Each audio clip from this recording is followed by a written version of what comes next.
This is video number 2 for the owners of the Expander pop-top caravans to extend the bed on the other side. So I've done a short video previously about the bed going in the door on the left. Now we're going to go in and show you how I've modified the bed on the right.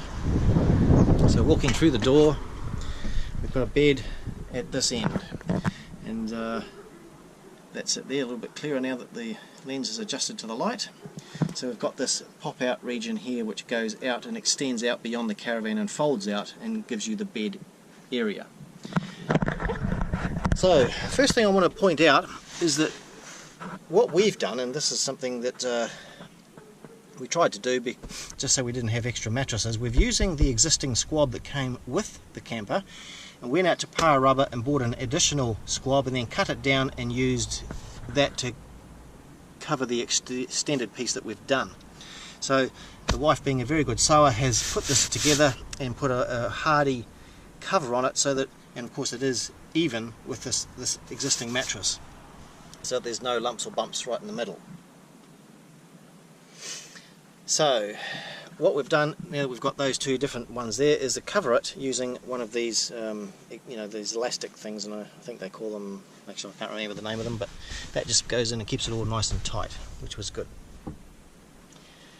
Now, just like the video number 1, when you put this extension out here, it goes out and you fold it out to make your bed.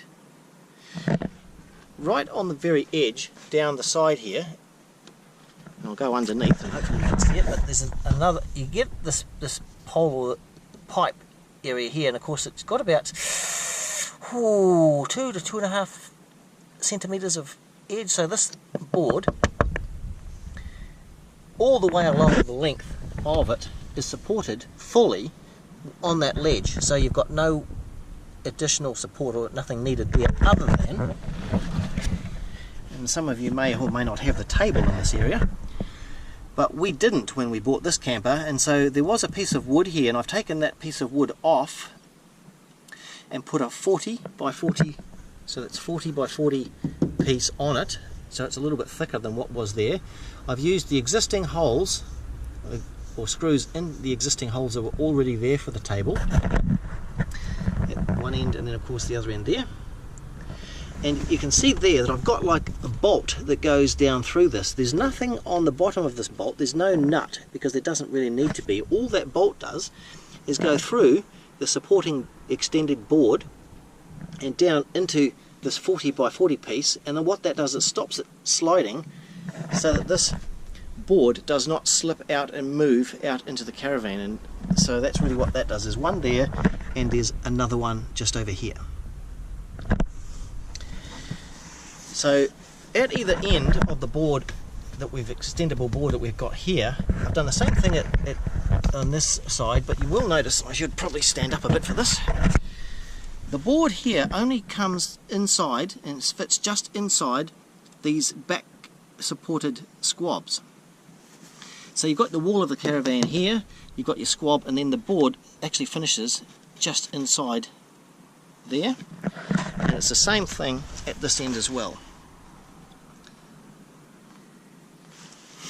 Coming down underneath, I've got this one bit of board that is probably about 100 mils wide, just like the other side. Same thing up the top there, you can get that up, it's a bit heavy, but you've got it's been cut out so that this supporting the board here is being supported along here and along here with a piece that goes up through the middle, just like on the other one. Same thing here. I lifted this up, try and lift it up, so I've got a bit of a hole there. Excuse the camera, I'm trying to do this with one hand. You can see, if I come around to this side, maybe that would be easier. There's a cutout, an L-shape cutout here, so that's the same thing there, being supported. It's not going in because this one's now out. Lifted it up a little bit too high. Again, L-shaped cutout, and again on this left side, that piece is being supported there and there with a piece jutting out on the top of this board that goes through a cutout on the board here at the top that is being held in place. Hopefully that explains bed number 2. If you have any queries, do come back to me.